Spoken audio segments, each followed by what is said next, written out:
40% de ceux qui ont commencé à investir avant 30 ans sont financièrement indépendants bien plus tôt que les autres. Donc, si tu écoutes bien cette vidéo et appliques ces conseils, tu pourrais faire partie de ceux qui prennent leur vie en main et atteignent leurs objectifs plus vite que les autres. Ta réussite dépend de ton éducation financière. Bonne nouvelle, pas besoin d'être un expert en maths, il suffit juste de commencer et ceci peu importe ton âge, mais il faut le faire maintenant. Pourquoi avoir une culture financière solide peut changer ta vie? Eh bien, tout d'abord pour avoir une bonne gestion de ton budget, perso ou pro. En effet, tu vas pouvoir planifier tes dépenses, les ajuster, mettre de côté, faire face aux imprévus sans stress ni découvert. Le plus simple, par exemple, mets en place la méthode de répartition des dépenses comme la règle des 50-30-20. 50% de tes revenus sur les besoins essentiels, loyer, bouffe, etc.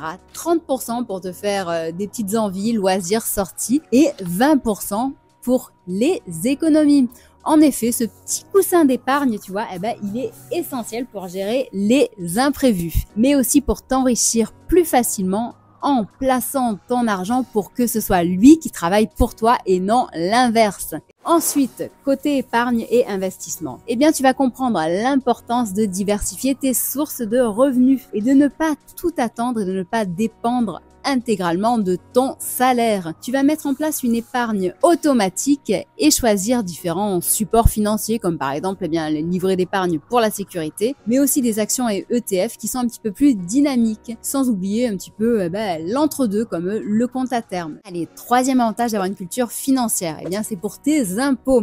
Et oui, tu sauras anticiper, tu sauras comprendre les mécanismes pour payer moins. Avec tout ce qui nous prépare en plus en ce moment, franchement, c'est affreux, donc il faut vraiment être préparé à tout ça. Côté crédit maintenant, eh bien tu sauras l'utiliser à bon escient en empruntant uniquement pour les dépenses stratégiques comme l'immobilier par exemple ou un bien qui va se valoriser avec le temps. Tu sauras trouver aussi le meilleur taux bien plus facilement et d'autant plus si tu écoutes cette chaîne. Cinquième point, allez, enfin, un autre atout, la fameuse retraite ou ta vie après le travail. Eh bien, tu pourras anticiper tout ça et ça sera vécu plus sereinement. Et peut-être même que tu arriveras à prendre ta retraite plus tôt avant les autres. Pour résumer, les différences majeures entre quelqu'un qui a une culture financière et quelqu'un qui n'en a pas résident dans la planification et l'anticipation. Prends le contrôle de tes finances et crée la vie dont tu rêves, celle que tu veux vraiment. La vie appartient à ceux qui agissent, pas à ceux qui restent inactifs, assis devant leur téléphone ou Netflix.